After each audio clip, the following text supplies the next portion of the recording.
Entertainment Weekly's Owen Gleiberman said this movie is a brutally manipulative revenge fantasy, a piece of comic strip demagoguery that teeters uneasily on the brink of satire.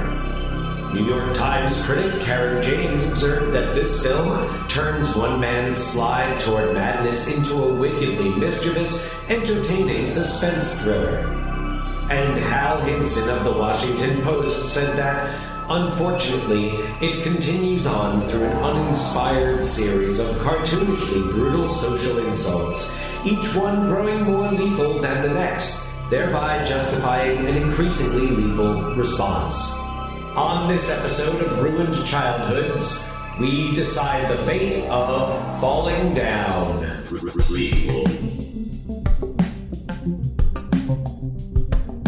Sequel. Reboot.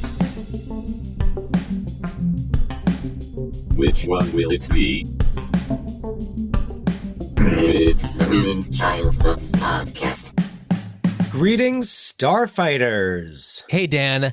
I hope that you're not stuck in bumper-to-bumper traffic on the hottest day of the year. Oh, well, it is the middle of July. It is indeed the middle of July, our celebration of the films, or some films, of Joel Schumacher. Yeah. Well, I would say, I think that the films that we've curated kind of are, I would say, the films that we think best represent his career. Maybe the ones that we're putting up there as saying, and we talked a little bit last time about Batman. Yeah. I'm going to kind of separate Batman Forever and Batman and Robin from our Schumacher deconstruction here. Yeah. Well, before we do that, all I want to do is just have some fun. Let you know.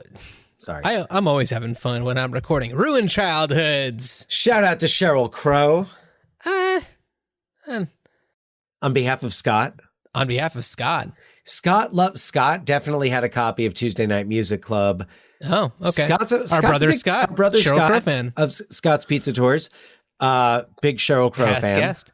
I did not know. Okay. He's a two-timer. He and Laura, they're the only ones. Yeah. That's right.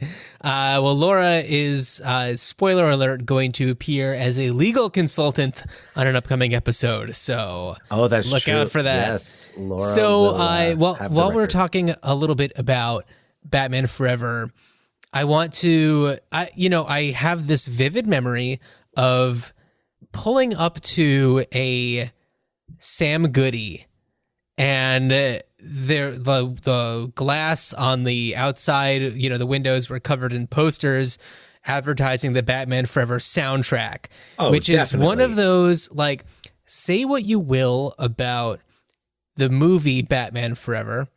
That soundtrack, everybody had that soundtrack. I had that soundtrack. Well, yeah, you're a person I probably bought it at that Sam Goody.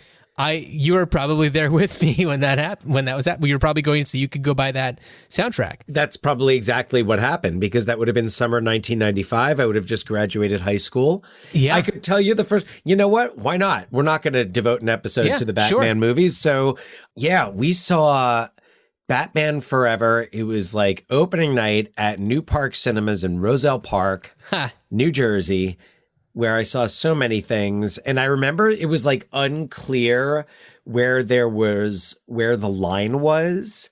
Okay. And I was there. I remember I was with Stephanie Carmel. Okay. Shout out Steph. Steph had a baby recently. Congratulations. 2 months old now. Hometown homie. Yeah. So I remember I was with Steph because apparently we accidentally cut into the line and some guy gave us lip and Steph gave it right back. Ooh. Yeah. Nice. So, although you were the people at fault, so maybe not nice. I don't know. It's unclear who was at fault because we were also part of a line. It was unclear. So inconclusive. They were on the line to get the beer, but you were on the line for the tickets to get the beer. For anybody who's familiar with that very specific David Cross stand-up special. I'm not going to quote it. I'm not going to quote the line that comes next. No. Google it if you want to know. Okay, so that was your experience going to see Batman Forever. Well, and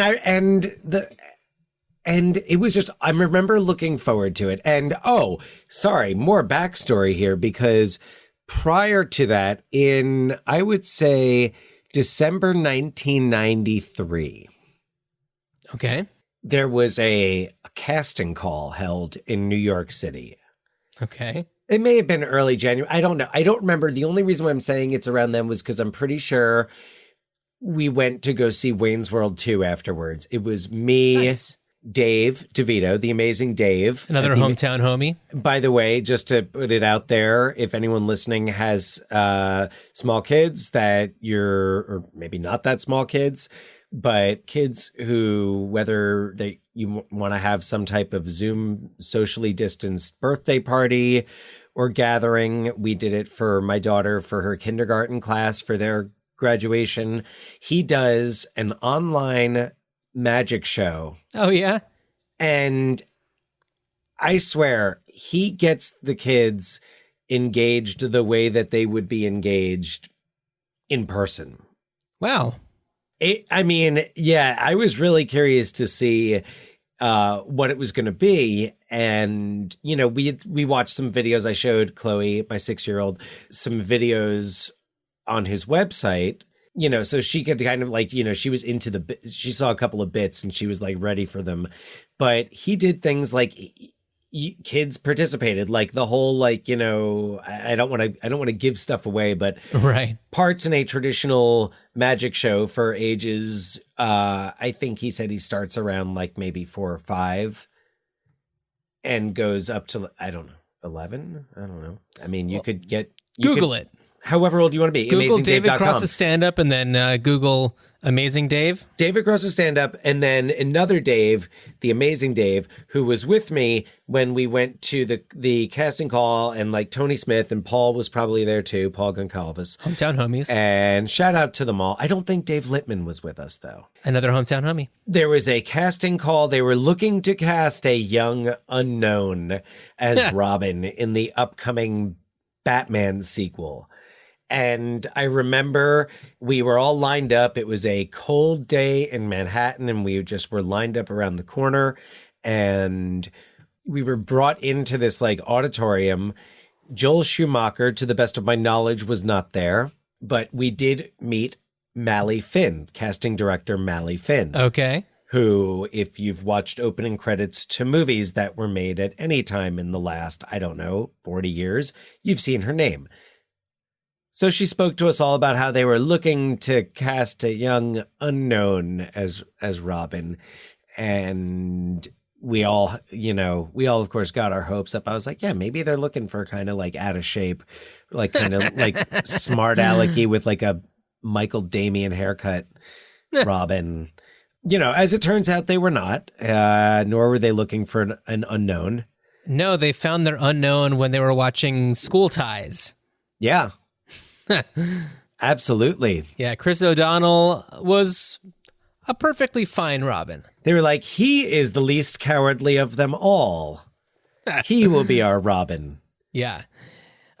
Stands up for the good guy. So very interesting. I had no idea that happened. So that happened. And I remember buying a bootleg VHS copy of Dragon, the Bruce Lee story. Oh, so this definitely would have been late 93, early 94. Whenever Wayne's World 2 was in the theater. Yeah, and then around the time that Falling Down was in the theaters. Yes. This would be later. So this is, and it's in the second run theaters. I probably could have bought a bootleg VHS of Falling Down. I think if I didn't already, I either taped it off HBO or may have been one that I rented and then hooked up the old extra VCR. I think the statute of limitations is passed on this, and that might have been a dub job. Before we get into Falling Down, I have one more thing for the Lost Boys, and I know what you're thinking. We recorded our Lost Boys episode an hour ago, but I have one more thing. I can tell. See, it's always important to watch movies from your childhood again every, maybe let's say 10 years, because you definitely look at things differently. Different things stick out to you. You relate to different characters. And sometimes when you're a kid watching The Lost Boys, you might be like, oh, Jamie Gertz, she's cute. But then you watch it several years later and you think, Diane Wiest is looking pretty good in this. Am I wrong? No, you're not. Yeah, it's just like, oh, I'm a different person now because I'm like, oh, Diane Wiest is pretty cute. I have grown from a Jamie Gertz boy to a Diane Wiest man. And someday I will be a Jessica Tandy gentleman. Ooh, not there yet. No, not quite driving Miss Daisy. Pour one out, Jessica Tandy. Oh yeah. But I mean, big Jessica Tandy fan. Don't get me wrong, but not in that Diane Wiest way. You're not a Tandy man. Not a Tandy man, my friend. Tandy man. So, Falling Down. As we talked about a little bit on the last episode, for me, Falling Down sticks out in the Joel Schumacher directorial world as a bit of an outlier. And I'm really excited to talk a little bit about ways, because you were saying that yes and no, and we're definitely going to get into that, but this movie has a haze over it. There is nothing that is, ooh, you're looking at me like you have something to say. Well, do you know what the source of that haze was? The LA riots. Oh, yes. The literal haze in the movie is from the LA riots, which were not happening far. Like, they were shooting the day that the verdict was announced. Yeah. That the officers who beat Rodney King were found not guilty. And I mean, production was shut down for part of the time, but like they were still shooting not far from where things were going on. And that's true. Yeah. That is. So when you mention that haze, that's right. There is the literal haze, but there is also figurative haze as well. But go on. No. I do mean the literal haze. It takes place on like the super hot day. You're kind of meant to feel uncomfortable. This is a world that is not polished. It is not a pristine world, similarly to the way that Joel Schumacher depicts worlds in some of his other movies. Santa Carla, up the coast. Yeah, definitely lots of gloss on a certain saxophone player named Tim Capello. We might not talk about him anymore on this episode. I'm just saying might not. No, but I do. Just a heads up, though, I do have. Maybe it's because Lost Boys is still recently on the brain, but I do have some connections, including that again we have a depiction of the world of this coastal California, and the context of history matters. But I'm sorry, I feel like you were. No, go ahead. No, please. And I don't want to get too much into it before you provide your synopsis. Yeah. But I think that in looking at Falling Down, more so than The Lost Boys, looking at the context of society and what's happening, I mean, including the LA riots. Yeah. The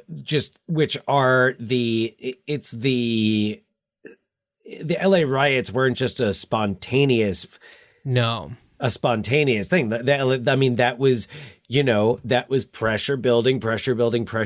And then that happened. And it was like, all bets are off. Yeah. Which is a very, I guess, close facsimile to the character of William Foster, D-Fens, in Falling Down. The pressure cooker of a human who has let out bursts of his anger throughout the course of his life. And then this is the day when things just go out of hand. I mean, look, when you are stuck in that kind of traffic in Los Angeles, you have one of two options. One, is to sing Everybody Hurts and get out of your car and stand and sing Everybody Hurts. The other is to leave your car and say you're going home and walk off through the bushes. Yeah. Really, I mean, if your AC is not working and your windows won't roll down, you're left with those two options. Now, hold on. I assume you have a synopsis, so I don't want to get into like analyzing the bits and pieces yet. So I'm just going to kind of... So let's get into it. When a frustrated, unhinged man needs to travel across Los Angeles to go see his daughter for her birthday and everything seems to stand in his way, nothing will stop him. The day begins when William, D-Fens, Foster, sits in bumper-to-bumper traffic on the hottest day of the year with no AC. After abandoning his car, he travels from phone booth to phone booth in order to contact his ex-wife, who wants nothing to do with him, to the point that she has a restraining order put out on him. Having recently been fired from his job building missiles for the US military, he is pushed to the brink as he experiences the real world and does not accept the fact that things have changed. A convenience store's prices are too high, the fast food burger doesn't look like it does in the photo, plus they have a hard 11:30 out on breakfast. He can't sit and rest his feet without being accosted by a territorial gang. He meets a Nazi who helps him out, but then thinks that they're on the same side. A rude golfer gives him a hard time, and beyond all that, a plastic surgeon ends up with the giant mansion while he, someone who dedicated his life to protecting his country, gets nothing. Meanwhile, Sergeant Martin Prendergast is on his last day at the LAPD before retiring to move with his wife to Lake Havasu City, Arizona. Prendergast's wife is dramatic, but not without good reason. They lost their 2-year-old daughter to SIDS years earlier, causing her to constantly worry about her LAPD husband, resulting in his insistence on sitting behind a desk rather than risking his life in the field. After hearing reports about a busted-up convenience store and some gang violence, both involving a man wearing a white shirt and tie and a baseball bat, he is the only one who begins to piece seemingly isolated crimes together. The hunt is on, and Foster is on the move, leaving bodies in his wake. Foster finally makes it to his ex-wife's house, and his motives are questionable. She and their daughter escape to the pier as he arrives, and Prendergast is shortly behind, along with his partner Torres.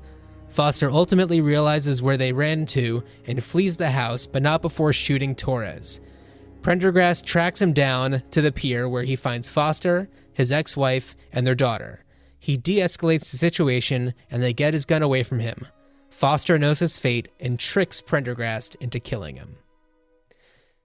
It's really tough to actually synopsize this movie, and there's a lot of things that I've mentioned that are, you can phrase them in a lot of different ways.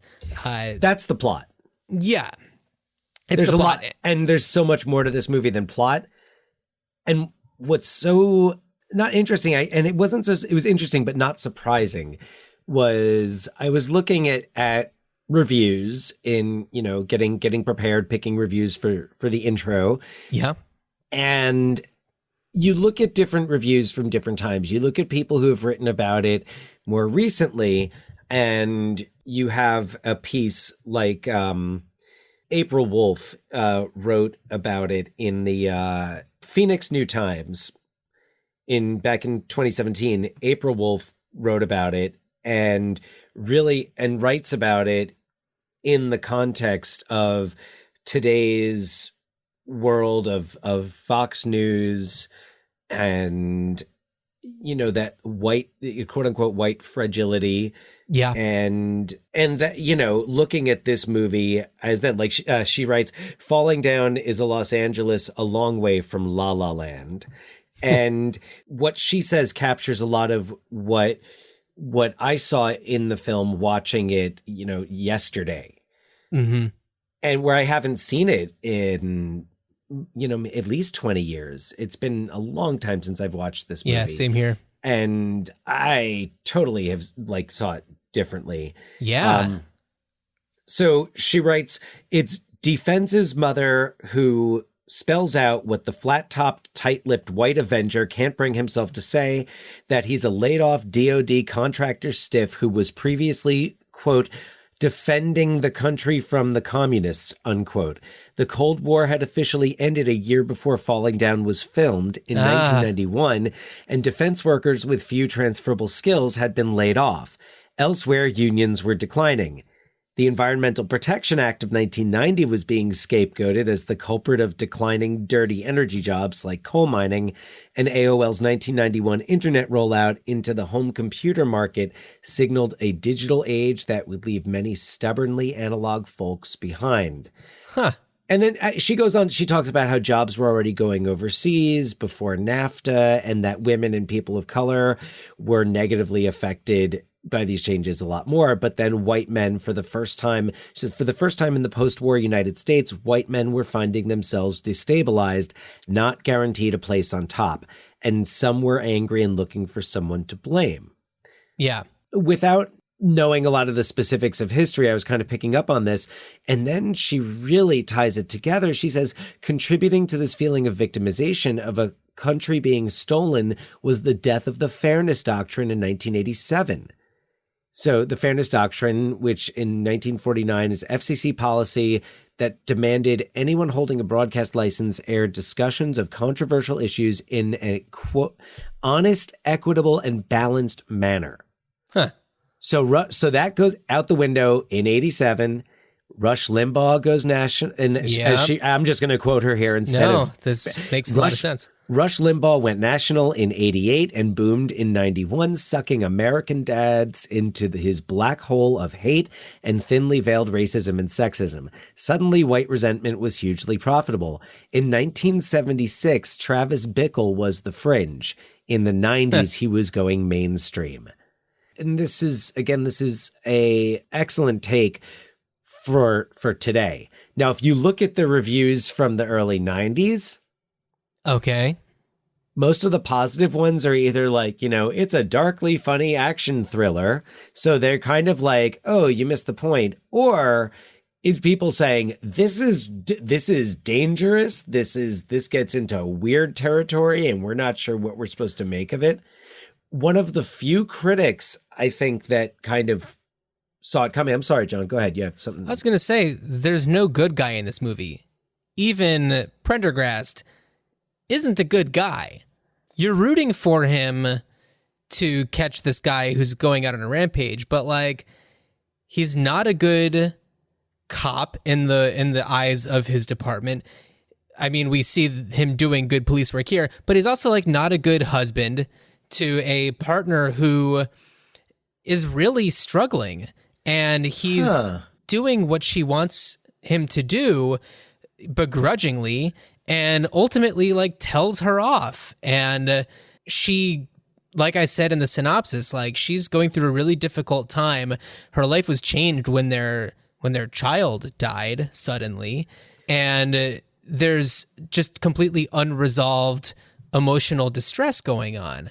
And he's absent in that way. So it's like, he's the good guy, but he's not a good guy. So this is a movie where it's like, no one's really good in this. And you can look at D-Fens also, and we can call him whatever we want, but D-Fens, he looked at himself as the good guy at the very end. He's like, I'm the bad guy? Yeah.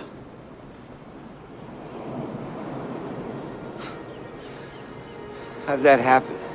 Like, he realizes that he's the bad guy, but like his entire life, he's been working for the DoD, building missiles or designing missiles or whatever it is exactly, and always looking at himself as the person who is the hero. He has what he considers to be the American dream. He has the wife and the kid, and it's like all of that dissolves. He says, I did everything they told me.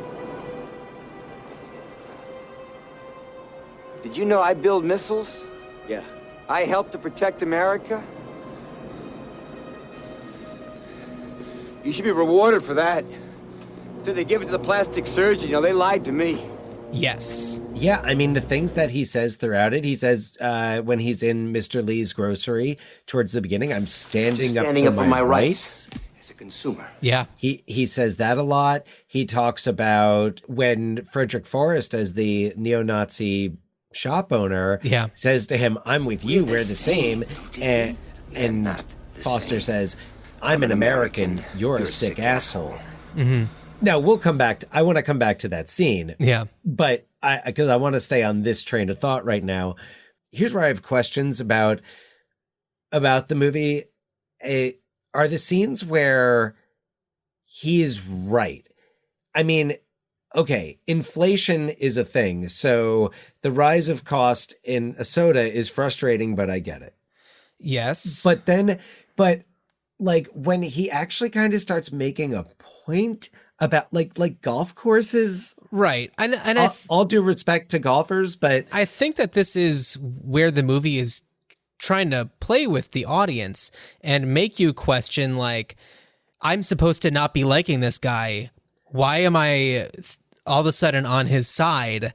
You know, this doesn't make, and it's like, why does the plastic surgeon have the big house when the people who are trying to do good get nothing? And it's just like, it's tricking you into being like, wait, maybe I do agree with what he's saying and what he's doing.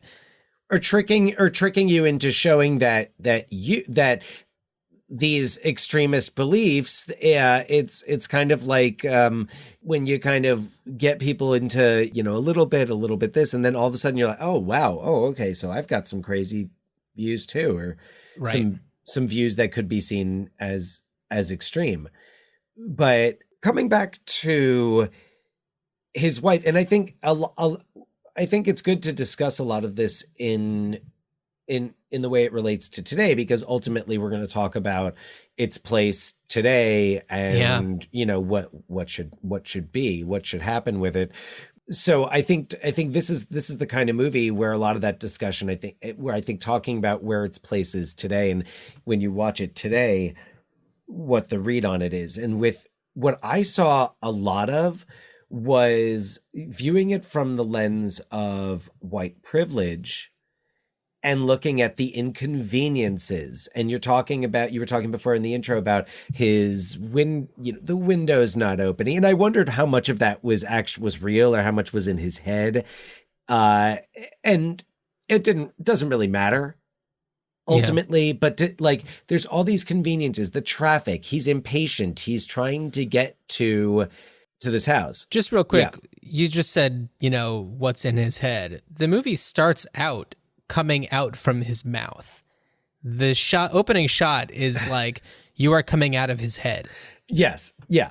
So the question of how much of this is actually happening, I guess, is that a question? Or I don't know if I thought about it in the beginning, I think, because of that intro, which though apparently the whole intro is a tribute to Fellini's 8.5. Yeah. So I think that's reading too far into it, but it's, it's worth asking, you know? No, I saw it as more of it's not like we're talking about Total Recall, where it's like, that's a core question about that movie, right, which I can't wait to talk about that some other time. Yeah. But with Falling Down, you notice a lot of this impatience and a lot of this when I don't have my conveniences. And for him, it's I'm stuck in traffic and it's really hot and this doesn't work and that doesn't work. And I mean, as we learn, there's a whole lot more, but it's inconvenience with Prendergast's wife, played by Tuesday Weld. Mm-hmm. And I totally like the way that you're just talking about her relationship to her husband. I definitely see, whereas like she definitely has some needs that are not being met, and he is being, he is not being. It seems. I mean, I don't have any type of psychology degree, but it seems like some sort of PTSD situation. Well, what's crazy is he describes it throughout almost the whole movie as that it's about her looks, and that if you look at her privilege versus the privilege of Sandra, the Prendergast's old partner, Torres. Sandra's, who, by the way, Rachel Ticotin from Total Recall. Yeah, she's great. She as a as a Latina woman is, has not had that same privilege and is out working. And then you compare her to Angie, the girlfriend of the gang members that Foster, eventually kills. He kills one of them. They kind of do themselves in by crashing the car. Yeah, but these gangsters that he has this feud with, and you look at her family, that she doesn't have that same luxury, whereas Tuesday Weld was she was a beauty queen. Yeah. And he even makes a comment about how they had a kid and she gave up her body. My wife never was cut out for motherhood. She did it all for me, see? Went through all that pain, lost her figure, all for me. Yeah. There's a lot of that that's kind of where I saw him as being, I'm not going to call him not a good man, but definitely flawed. Definitely flawed. Oh, definitely flawed because... By the way, didn't mention it before, but that's, Robert Duvall. And I'd say, for me, this is like Robert Duvall in his prime, doing this kind of role. Man, and I'm sorry, but Duvall can get it in this movie. And he's already, I don't know how old he was. I think Robert Duvall kind of stalled out at some point in the early 80s. He stalled out at around 60 and stayed 60 for a good 25 years, through The Apostle.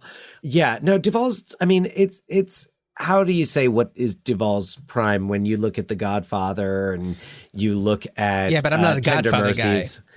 Have you ever seen Tender Mercies? I have not, no. Oh, you gotta see Tender Mercies. Yeah. He is so good in that. And Robert Duvall is The Paper. He's, amazing in that. So there's a lot of that, of this I'm used to getting what I want and I'm not getting it and I don't know how to handle that. Meanwhile, around me, everybody else is getting what they want. The shop owner can charge me 85 cents. And he's talking about turning the prices back to 1965, and he's dressed in that. I was just going to say he's kind of stuck in time. So, he presents very 60s, 1960s, not Robert Duvall 60s. And he's definitely just in that mindset where it's things are supposed to be this certain way. We're sold this vision of what things are supposed to be like. The burger at the fast food place is supposed to look like this, and it just doesn't. And I don't know, what I do appreciate about the movie is that it doesn't do that the entire time. No. It kind of dips into other issues that he has throughout the course of the movie. And like you said, there are the moments where you just start to like him a little bit. When he's got the bazooka and the little kid comes up to him and he's like, "Oh, you're filming a movie. Yeah, well, let me show you how that works. And here, do this, do that." And he's being nice to the little kid. And I don't know, it's just what is with this guy? It's really hard to pinpoint exactly how you feel about him. When he's another moment where I wondered what was in his head and what wasn't is when he's got the construction worker and he's like, "There's nothing wrong with the road," and the construction worker's like, "Yeah, there's nothing wrong with the road." Yeah. So for anybody who hasn't seen the movie, basically what happens is he comes across a construction site, and everything that happens to him or from him to other people is as he is walking from downtown LA or East LA to Venice. Yeah. And it's like the Odyssey. It's far. It's a crazy walk. And he's got, for most of the movie, a hole in his shoe beyond that. So he comes across this construction site and he's trying to just walk in a straight line, essentially, to the house where his daughter lives. And he comes across a construction site and the road is closed. And he's asking the guy there who's trying to redirect traffic. He's like, "Why is the road closed?" And he's just like, "Well, they're doing this, they're doing that." And nothing is a real actual answer. And then he's like, well, what I have to think is that there's a quota. And if you don't use your budget, then you lose it for the next round and blah, blah, blah, blah, blah. And he like wears the guy down to where he ultimately admits like, you know what, you're right. There's nothing wrong with this road. That was perfectly fine last week. Although it's an interesting contrast with his interaction with Mr. Lee towards the beginning. And I think when he is at the construction site, this is already after he's been at the Nazi shop. He's wearing, they call it, he's dressed like G.I. Joe. He's wearing like the all black. Well, yeah, he's transformed. You know, he has the boots and the, military regalia, he's gone into full combat mode. Well, and there is your connection with the Lost Boys and the element of telling us a lot about a character from their appearance, from his stuck in the Cold War 1960s look straight down to that, modern, I almost said modern day warrior, that G.I. Joe look, that weekend warrior. That's the that was the term I was looking for. But that like he's dressed up like he's going to play paintball, like he's going to play. It's just he's got real guns. Yeah. So the appearance and that was intentional to show how he goes from, because he's got the black tie, so he's got that mix of light and dark, and then he just goes like full dark. And I thought that what was really interesting about his moments of realization. So you brought up one with Frederick Forrest, the neo-Nazi, when he's like, "Hey man, I'm with you." I'm curious to know if you're going to say what I'm thinking, but go ahead. Okay. So that's a moment where he kind of, so like he's initially disgusted, but he's initially like repelled by that, just as if you had said that Fox News in the early 90s was pushing Nazi propaganda, no, yeah, of course not. And he kills Frederick Forrest after a homoerotic encounter. Yes. Yeah. Well, which is after Frederick Forrest really like verbally abuses the two guys who are shopping in the store. Right. And then he hides Foster from Torres, who comes into the shop. But then when he's like, oh, and he's cool with it, but it's not like Michael Douglas, it's not like D-Fens doesn't know going into it that this guy's like a neo-Nazi. It's not until this guy says, "I'm like you," that he's like, whoa, you can't say that. He's not wrong though. Yeah. By the way, D-Fens, D-Fens is his license plate. Oh, and of course, you can make the connection to the fact that he has gone from somebody who works for the Department of Defense, working for the country to protect the country, to going on the offense and, looking out for himself and his own self-interest in the name of what he believes should be right. So anyway, you were talking about the moments where you identify with him, or at least you see his perspective. No, not identify with him. It's the moments where he begins to see how others see him. Right. And it starts in the back of that shop. And he's so disgusted. I mean, he kills the guy, I don't think because he hates what the guy is, but because he hates that the guy totally called him out. And he doesn't hesitate to sit there and use his phone, sit there amongst the, like, I love how with the cinematography, they show you like he's sitting there on the phone calling his ex, and there's the Nazi flag behind him and all this Nazi shit all over the place. So he's not uncomfortable being around it. He was uncomfortable with Frederick Forrest calling him out. So that's like the first glint. And you were going to say? No, go ahead. Another part where I think he really sees it, and this is so in that hindsight, in retrospect, it's such a great move, is when he's watching the VHS tape. I was thinking of something else, but go on. So he's watching the VHS tape in his Ex-wife's in house. his ex's house, of the daughter's old birthdays. And he's seeing himself the way he wants to see himself on it. Yeah. Where is everyone's happy. And then there's all the stuff where he starts to get angry about the rocking horse or the Get her on the horse. Put her on the horse. Cake, because she's crying and she's like, I don't know, 2. Yeah. And yeah, put her on the goddamn horse. And you see it in his eyes where he starts to see himself and say, oh, is that how this is before we had social media where we're constantly seeing ourselves on and we're getting comments in real time about us. This is his first time, I guess, really seeing this. And then again, there's on the pier when he sees what's going on. And I'm the bad guy. He says, I'm the bad guy. Yeah.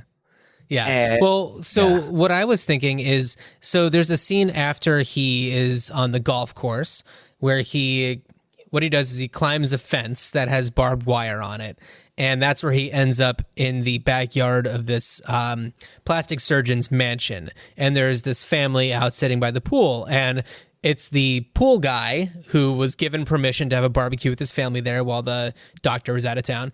And they at first think that he's like a security person who just didn't know that they were given permission to be there.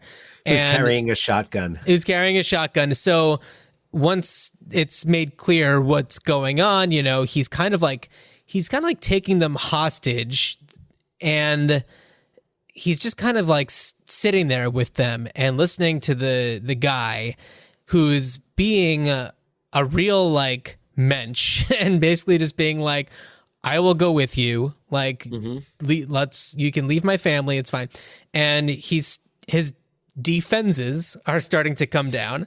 And you don't find out his name until it might be like around this point in the movie where it might find out his name. Yeah. So his defenses are down a little bit, and he is holding on to the daughter, who's probably like 5 or 6.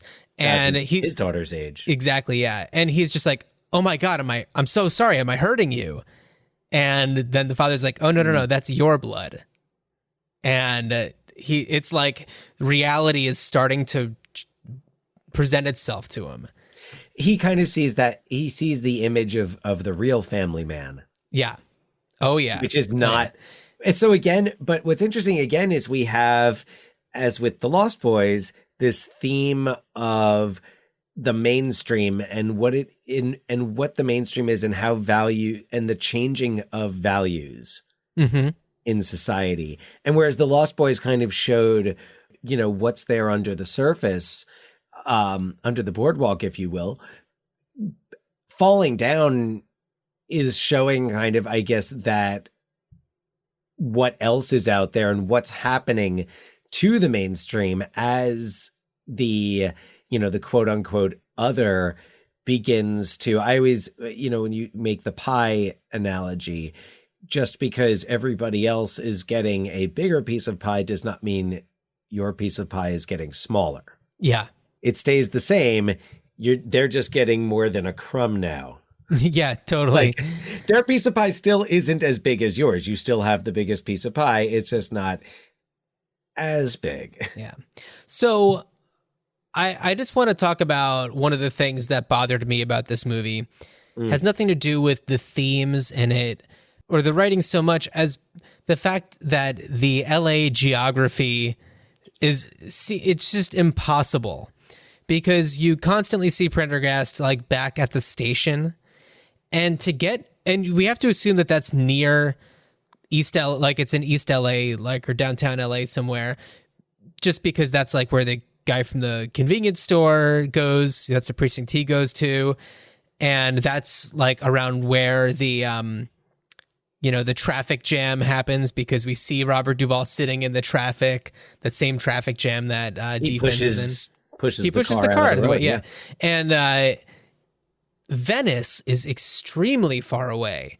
And it would take probably on a good day, I don't know, maybe an hour to get from point A to point B in a car. We've established that there's a lot of traffic going on. We've also established that, he's on foot most of the time. But the fact that Prendergast keeps on going back to the station, for him to ultimately at the end get to Venice before things really go down, it's impossible. I need to point something out for people listening who maybe don't know us as well. So John spent several years living in Los Angeles and knows, and of course, and knows this well. It's the same way when you watch Die Hard with a Vengeance and you've lived in Manhattan, you are like, oh, how the fuck is he going to get all the way downtown in time to get that phone call? Take the park. You just take the park. No, or it's more like Harold and Kumar Go to White Castle is more of the one that I watch where I'm like, are you serious? Wait, what? But even I, who have never lived in Los Angeles, was like, wait a second. They're trying to stop him from potentially killing his ex and their child. And rather than trying to get some closer unit to go, they're trying to, they're not going to get to Venice in 5 minutes. Even I knew that. It makes no sense. Well, and Foster's driving from Pasadena. Doesn't his mother live in Pasadena? Oh yeah, I think you're right. Because they say something about, Pasadena to Venice, that's a long way.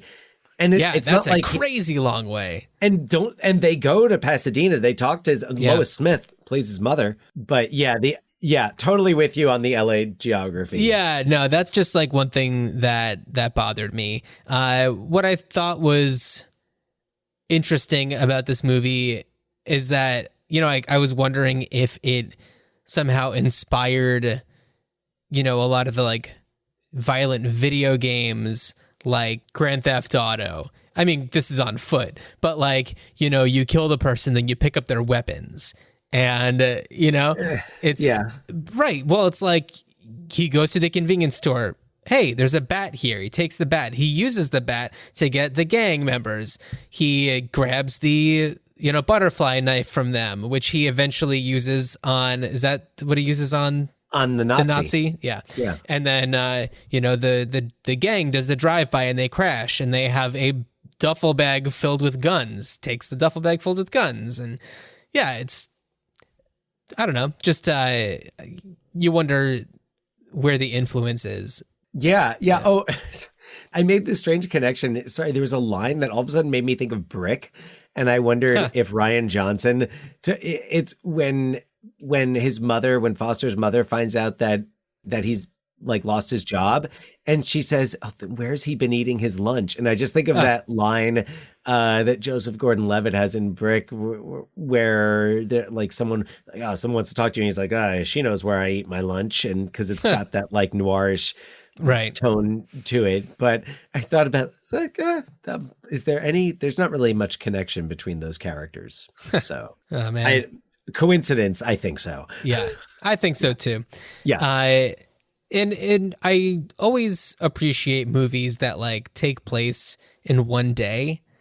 I think that's a really cool storytelling mechanism that, you see all the time. And in a lot of ways, it makes me think of like, well, how much did this movie maybe influence something like Superbad? Where it's like, the person's journey and the trials along the way to get from point A to point B with like, this ultimate goal at the destination. It's a structure. Yeah, it's a really cool structure. Die Hard takes place in one day. Right. Die Hard takes place in one day in the same place. I mean, mostly. Yeah. But like the taking place in one day, but like starting like the journey. That the paper we talked about the paper is another one that I think the paper follows a more similar structure, and Superbad a similar structure where it's like, okay, throughout we're going from morning to whenever evening, late afternoon, and he needs to get from A to B to C to D. Things need to build over the course of the day, and you also have the pressure of Prendergast's wife. I can't say it apparently unless I say it like that. His wife, who needs his attention, who needs, you know what? There's another theme in this movie of what happens when mental illness goes unattended. Yeah. yeah, when it's when trauma is not addressed, because clearly Foster, like, I don't think it was just when he lost, it clearly wasn't just when he lost his job, because, like, you know, he had those anger issues and all of that, you know, going back a long way, it seems. Yeah. Yeah. And just to go along with kind of what we do on this podcast, talking about, you know, how this movie we brought back, I'm not suggesting that there be a prequel, but I would be curious to know what, you know, we get a glimpse of his mother, but, you know, what his life was like growing up. You know, and it's like, Young D-Fens. Right. You wouldn't want a full prequel about that, but like, if there was a remake, but like getting a little bit more into seeing what that was like. Would it, so like a young Sheldon kind of deal? Exactly like young Sheldon. Yeah. It's so funny because I took a similar route, though. Oh, that wasn't my idea. Oh, no. My idea was actually a stage play. I thought that it would, you know, even though it's a lot of different like locations, which makes stage plays a little tricky. Not really. Yeah. I'm not a theater person the way that you are, but John, like, I have directed my most recent directorial job, A Few Good Men, had many settings from Washington, D.C. to Cuba. Oh, Dan, next drama you direct, Falling Down. Well, I mean, with kids. Oh. That would be like in Rushmore, all the plays that he directs, where it's like little kids doing very like adult things. I've thought about doing it. One of the things I did once, and anyone who grew up around the same time we did, in the same area we did, will understand this. But one adaptation that I wanted to do is Glengarry Glen Ross, the Channel 11 edition. And wow, we've talked about Channel 11 a couple episodes ago, I think. We have, like, I have PIX. a copy of. Yeah. I have a copy of the script, and I was just like, oh man, wouldn't it be fun to do, like, just take out all the profanity and just switch it out for the most ridiculous shit and the most ridiculous malarkey. So, yeah, I don't know. I think that it would be really cool to do this as a stage play, though. Well, there you could really examine the whole, like, psychological aspect. Exactly. Like, you could really get inside his mind. Yeah. Yeah. For sure. Oh, I could see a lot being done with projections. That's an interesting project to take on. Yeah, I So- don't think I could do it at the high school. But with social distancing also, I think it's one that could be done easily, especially if you take it from a lot of this is in his head approach. D-Fens would not be wearing a mask right now. No. It's my right to breathe, isn't it? Yeah. Like, yeah, come on. We didn't have to wear masks in the 1960s. Do you have anything else to say? I mean, I could go into we could go all day on Falling Down. One other thing I wanted to bring up is something that I didn't love about this movie is that I can think of at least 2 times when the song London Bridges comes up. You know, Prendergast like sings it on the phone with his wife, and then I believe that's the song on the like Snow Globe. Also gives the title of it, right, and it's like I love the movie's title. You know, there's a lot of like when he's in the back with the neo-Nazi and he's leaning on the counter and he's like, "Give me your hand," and he's like, "No, I'll fall down." Right. Yes. So is it just kind of like the over? Is it just like, well, you don't I just need to don't. Do that, that's one thing that I just couldn't figure out is like, what is the significance of this song in this story? And I thought that it, I don't know, took up too much of my brain space for a movie that took up a lot more of my brain space for a lot more valuable things. Oh yeah, I agree. I didn't even really like. I think I know. There's like a London Bridge poster at some point. Well, they talk about moving London Bridge to Arizona. Yeah, that's right. Yeah, I agree with you. Like, I didn't really dedicate a lot of headspace. That said, if that's the reason why the movie's called Falling Down, it's fine by me because it's a great title for the movie. Oh yeah, no. I will say though, in terms of music, though, there was this one point where I felt the score was just a little too much, and it was towards the end when when Foster is on the run, when he's running The one block from I the guess it's- house to the pier. Yeah, and there's just like there's like Yeah. action movie music, and I was just like, I'm like, I don't know if this is the music I want right now for this, especially. But I think a lot of that is hindsight, and a lot of that's why when you look at reviews and essays written about the film, there's a lot more, like, people writing about it now are pointing this out and saying like, oh boy, this movie kind of called out a lot of things long before they were getting called out in the mainstream media. Yeah. And Yeah, for sure. Credit to Michael Douglas for nailing the character.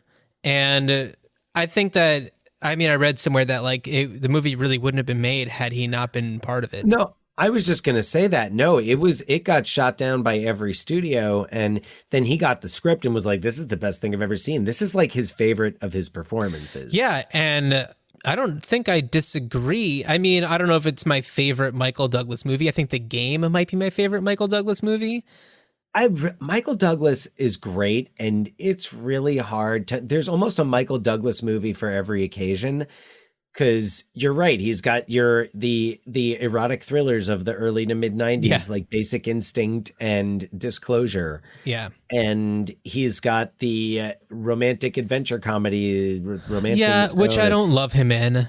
I've talked about this before. It doesn't feel right to me. It's an Indiana Jones carbon copy, but well, not a carbon copy. Yeah, I but was gonna say like that was running out of toner. he's or an something. Alan Quartermain carbon copy. Yeah, But War of the Roses, right. Mm-hmm. Wall Street. Yeah, Wall Street. He's great in. Traffic. I mean, like, you could go on and on with great Fatal Attraction. Mm-hmm. Great Michael Douglas performances. But yeah, this is one that I think has aged well, in that we've seen the evolution of this character in real life. Yeah, we sure have. Like you said, he would not be wearing a mask. Certainly not. No. Probably a red cap. Yeah. Had he not gone completely off the rails, if he Off the pier. off the pier, oof, very much so. Went overboard. Yeah. So, yeah. But I man, mean, that scene, I'm sorry, but yeah, that scene. And like, there's even that moment where Duvall's like, don't you want to see your daughter grow up? And he's like, from behind bars, no, Yeah. you shoot me and she'll get the insurance money. yeah. And Yeah. there's that moment where they see, I watched, when I saw this movie, I saw them as like almost two sides of the same coin. Right. Two guys who, they draw this parallel when he's talking about doing like a 1, 2, 3 shootout, where it's like, it's a Western. And, it's a kid who hasn't grown up from the 1960s. yeah. Glorifying Westerns. Yeah, Yeah. he looks like, and it would be interesting, I guess, to, like you were talking about, a prequel where maybe you would see him as a child in the 60s. Right, which you could also do if you're doing a stage play and you kind of go into his head a little bit and see him in the past, But it would be interesting like if you- watching a cowboy movie and turning it up while his parents are yelling at each other or fighting or whatever. I think it would be fascinating. What if his father, was killed in Vietnam, and that kind of, and first of all, you have the kid who gets stuck in this like arrested development where it's like, I'm going to stay stuck in this moment in time until I can fix it. And that's his whole work, where, he's saying he's in defense, but is he really just kind of waiting for when we can launch those missiles against the communists?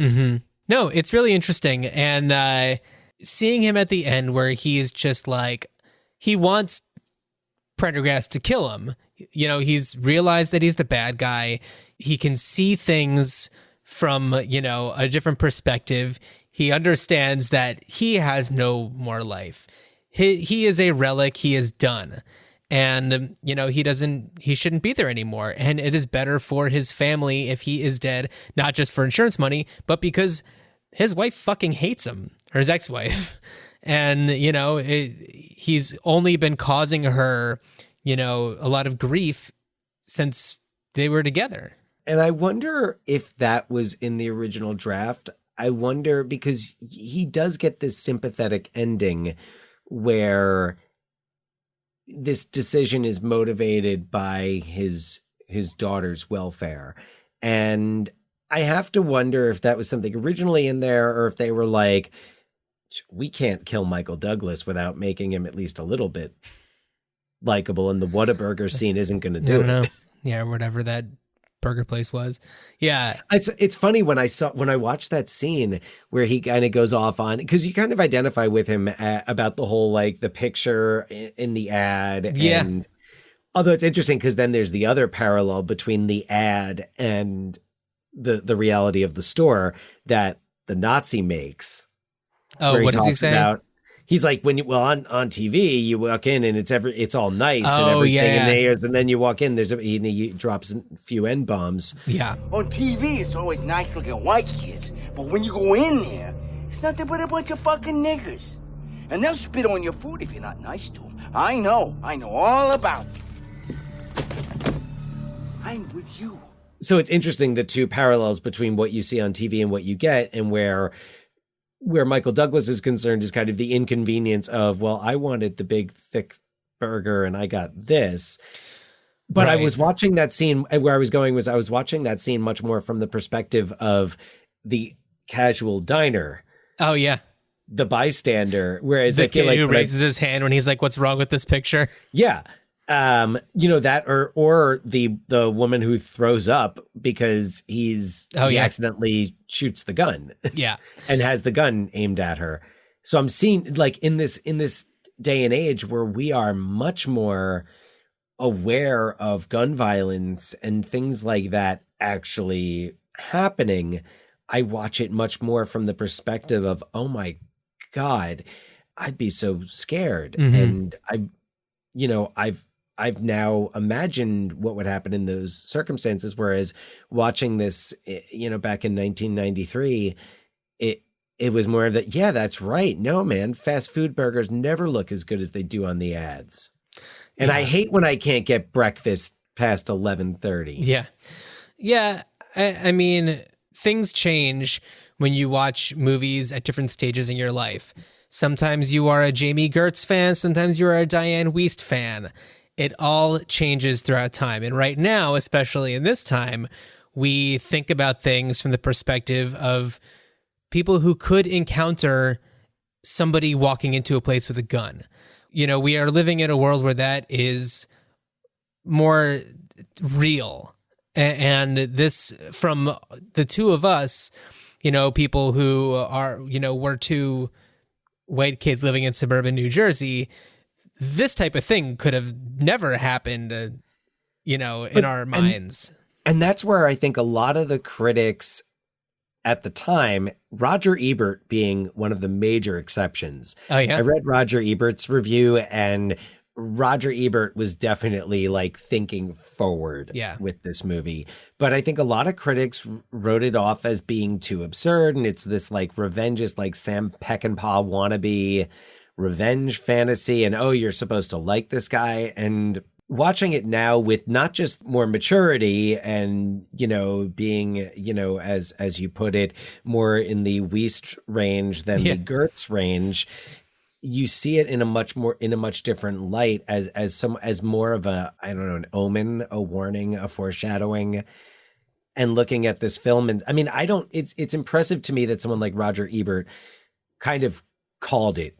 And it doesn't make a big splash in 1993. It's not a big money maker. It doesn't get nominated for Oscars.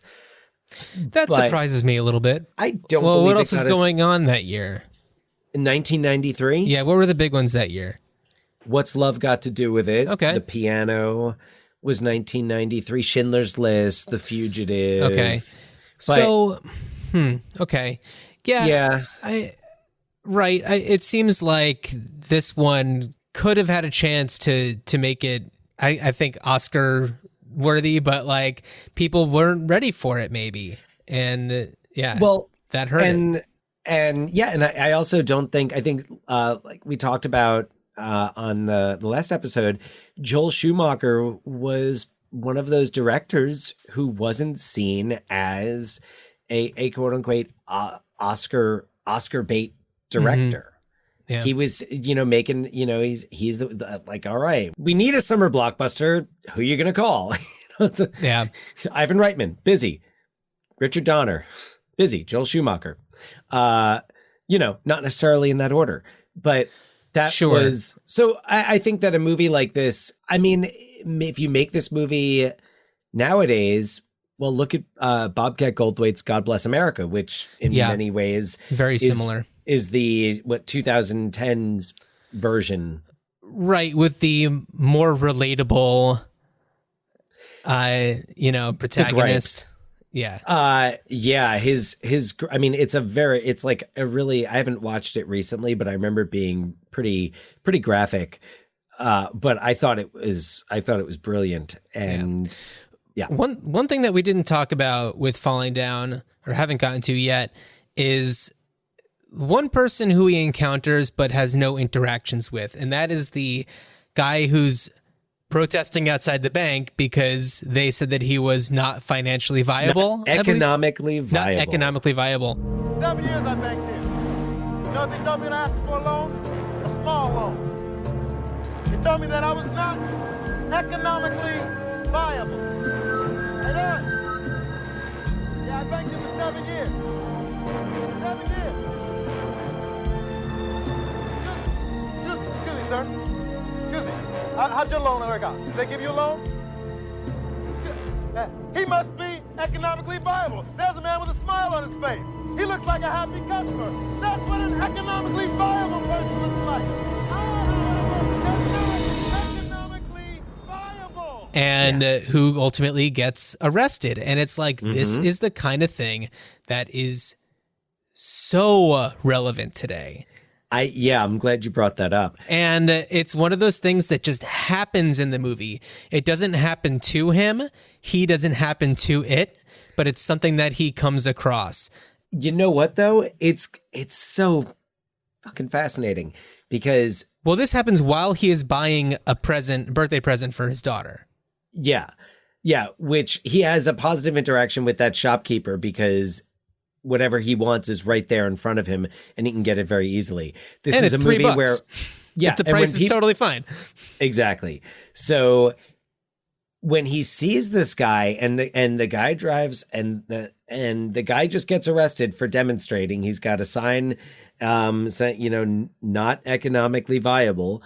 And when he drives past, or when not he drives past, the cops drive past, and he's in the back of the car, and he's like, don't forget about me, man, or something like that. Oh, right. Yeah.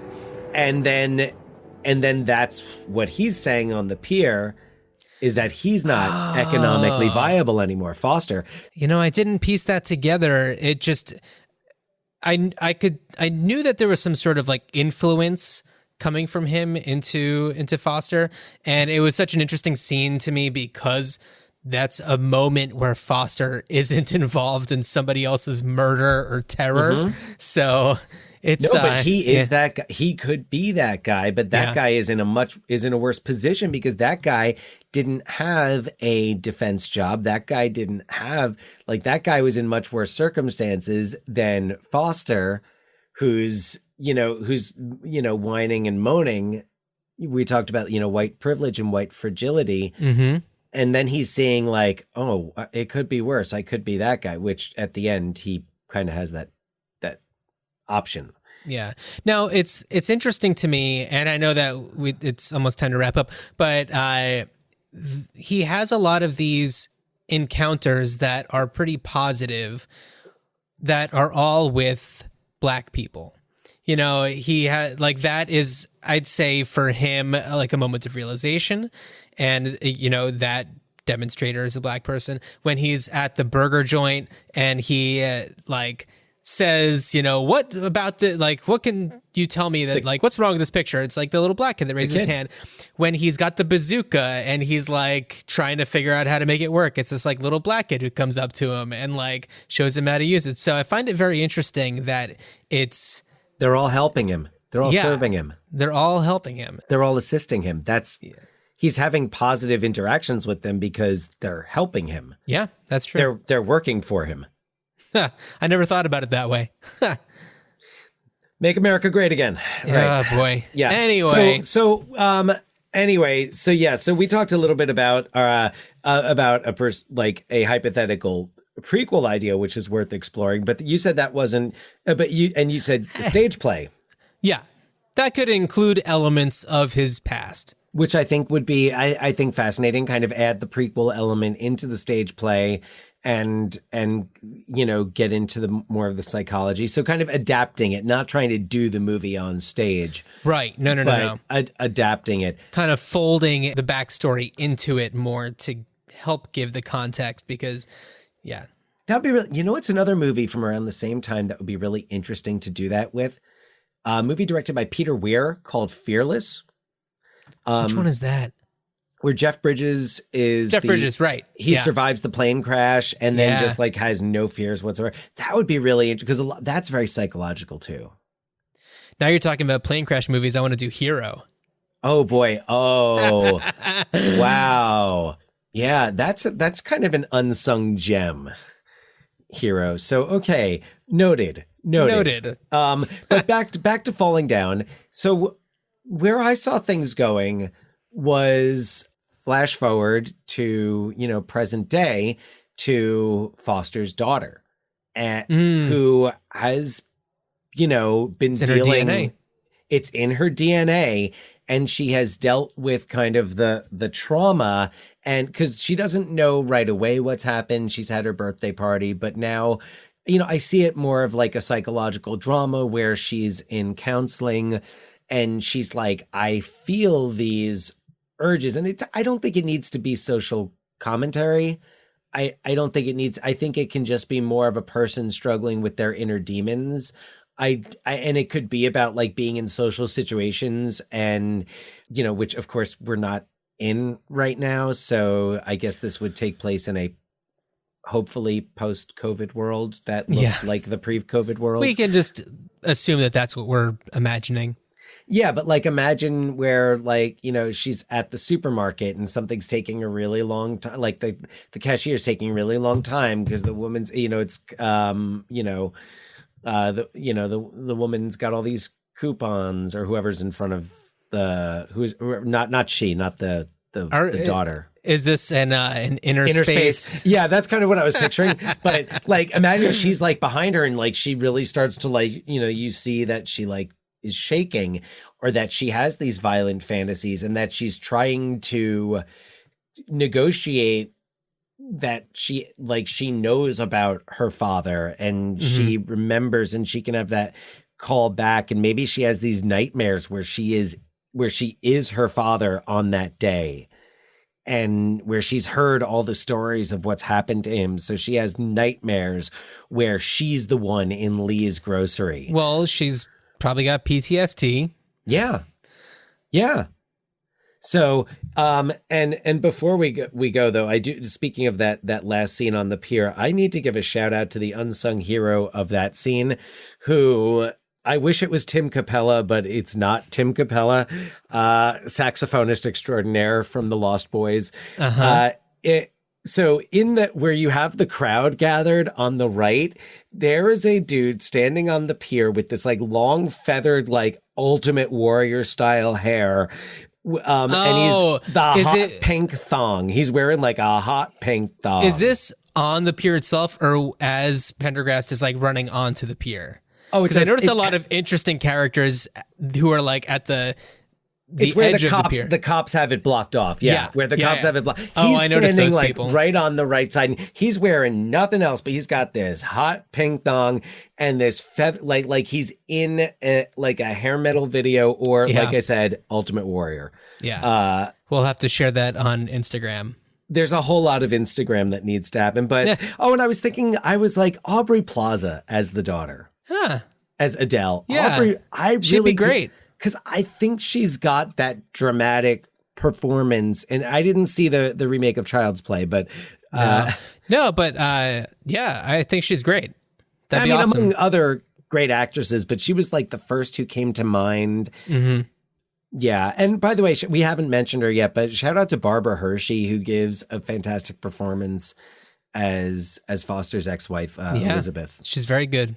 So there's a scene where she's talking to the cop about him, and the cop is like, well, did he ever actually hit you? And she's like, and I felt for her so much in that scene.